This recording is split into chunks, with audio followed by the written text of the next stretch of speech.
Good morning, YouTubers. Belamonte's Creations here, and the event for Stonewall Jackson's funeral procession was yesterday. It was an amazing experience. An amazing experience. I just wanted to show you this room as far as getting it trashed and get ready to get our garb on or our impressions on how you can trash a room.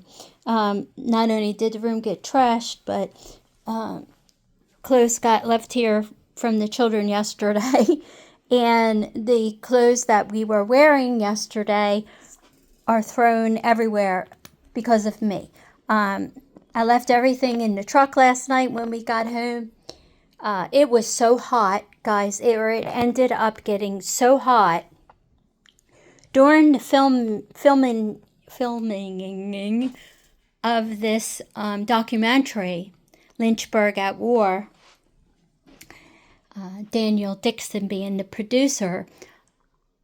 It gets so hot. So let me explain to you how hot it got down there. Unexpectedly, we were down City Cemetery. We arrived at the cast parking lot at approximately 8 in the morning, which I don't like being late, so of course I'm stressing out. I'm just trying to get going. And yesterday, I think the worst part of the day was, besides finding out that the bloomers didn't fit that I made, well, they did fit kind of, but they had to be rigged. I couldn't get my hair up, so it really was taking a long time to get my hair up and get the correct look that I felt they were looking for. I'm going to show you first the bloomers. You're going to get a big kick out of this. I ain't going to show you the wad in the center, because they're my underwear.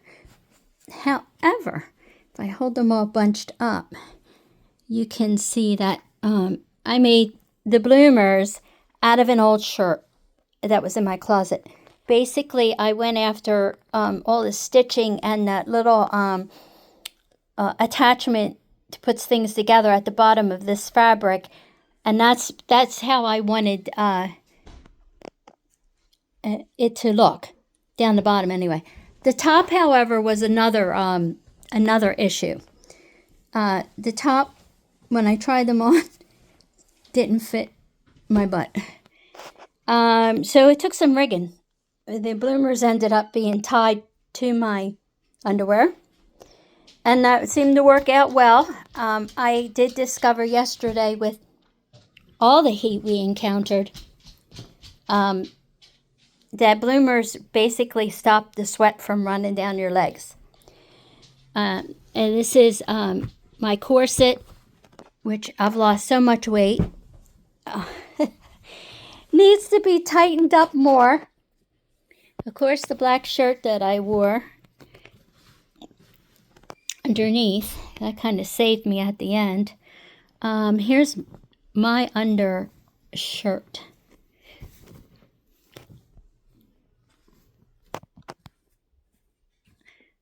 This is the sweetest thing. I collect these things as I see it.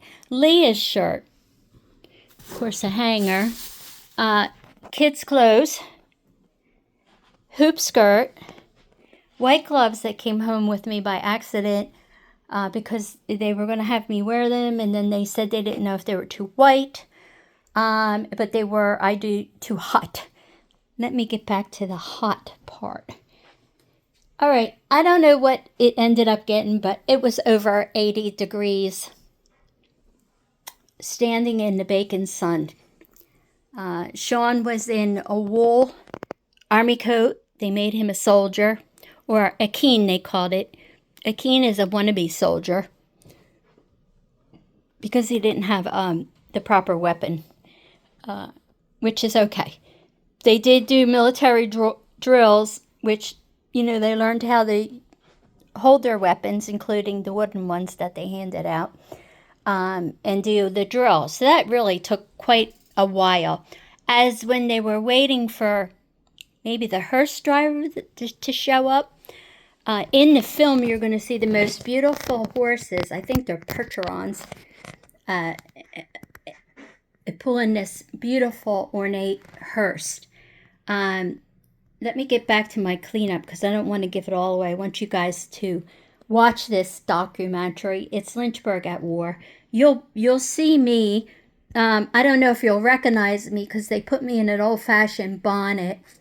One of the other ladies, which was a mourner, she had a pair of glasses because I wasn't allowed to wear my modern glasses, but she had a pair of old-fashioned glasses. She said, here, try them. And I was like, no, because you don't want to mess with your eyes.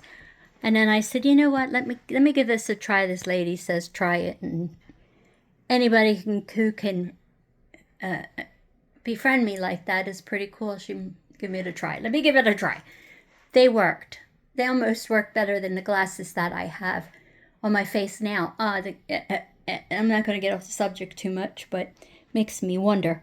Let's get back to the heat. It was like being at war, y'all. The procession was seven takes, filmed takes of shooting in what seemed like the Bacon Sun. Okay, so we have these guys in military outfits. One lady got weak-legged because the morning part of it was very, very moving. She said she had lost her husband in January, and she was kind of reliving it. Well, she went wonky in the knees and got ready to pass out, and it was hot. Now, here I am in this big old outfit of this garb, who I don't handle the heat well at all. Corduroy, mind you. I'm wearing corduroy. Sean's wearing wool. We are melting. I mean, I'm telling you, you can hear in the other video that I haven't released yet telling people that I'm literally melting.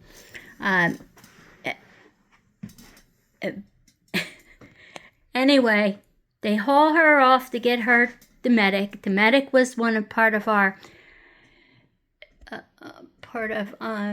Stonewall's brigade, or in a military brigade, to honor him. So that stopped the filming around the sixth go round. Meanwhile, you were watching everybody's face to see who looked like they were going to pass out next from the heat. Anyway, one of the men that were standing beside Leah and kind of behind me, he went to his left and passed out. I mean, passed out, smack out on his face. Fra flump. And you know what? I felt like I was ready to go down because I don't do well when people get sick. And I said to Leah, you know what, Leah? I said, let's get out of the way. Let's get out of here. I'm not doing well in this heat. Well, you couldn't see this girl get these clothes off fast enough. The overcoat was coming off. I was so hot and sweated into it, I was stuck to it. By the time I got up to the convenience area, which, I don't know why I ran up there. I guess I was trying to get out of the heat, out of the sun. Anyway, plopped myself down on the ground in front of the bathrooms. The bathroom door opened up and air conditioning came out, and I felt so much better. I looked up, and Mrs. Stonewall Jackson was sitting there with Stonewall Jackson's baby daughter, who, by the way, a lot of people don't know this, but, here's the casualties of war. She ended up being a widow. First time he ever seen his daughter is when the child was born. And then a couple months after that, he's seen this child again. He was on his deathbed. And she was so little, so sweet, so blonde. Mrs. Jackson was beautiful, beautiful. Sitting in the chair, baby was sleeping. And she said to me, I think electrolytes would help you. So, you know, how many people could say that Mrs. Stonewall Jackson, got up with her sound asleep baby and got me some electrolytes, which made me feel immensely better because I was dry heaving by then, trying to get cool, you know, get out of that hot costume because I don't do heat well. But you know what? It all turned out well. It was immensely educating. It was unbelievably beautiful. It was heartbreakingly moving to hear the story about this young man, Stonewall Jackson, being cut down by his own friendly fire at 39 years old with a wife and a little child. She did have a black nanny with her. A very, very, very, very, very moving. I hope you guys, I'm going to give you more information. I hope you guys like and subscribe me. I hope you're as blessed as I am. I'm going to start the cleanup of my room, as you can see the different phases, because I was in the middle of I finished painting and hanging and starting to arrange and hanging up the stuff so I could get back to my Barbie stuff. Oh, funny story. One of the mourner ladies sitting next to me, and I'm, you know, telling everybody, I said, I do this, you know, YouTube, and I said, mainly it's Barbie, you know, because we like Barbie and stuff like that. And she said, you know, I used to have an original Barbie, 1959. I said, well, did you keep it? She said, no. Well, what an odd thing to talk about when everybody's in Civil War reenacting clothing. We're talking about Barbie. By the way, I got my hubcap for the Ferrari. It needs to get glued on. But get back to the subject. She's sitting there in all her black mourning clothes. And she said, yeah, I gave the doll to my cousin. I said, did you ever get the doll back? I said, because they're worth a lot of money. And she said, no. She said, but I did have Ken. You know, that fuzzy head blonde Ken. I said, yeah. She said, and I went to Catholic school. I'm like, okay. She said, so I made him a priest. So on that, I hope you guys are being blessed. I hope you like and subscribe to my videos.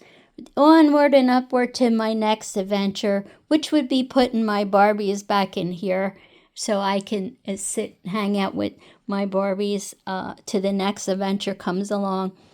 I did make friends. I made a lot of friends. It was immensely moving to hear the history and to see it in possibly what would be their eyes. So anyway, peace out.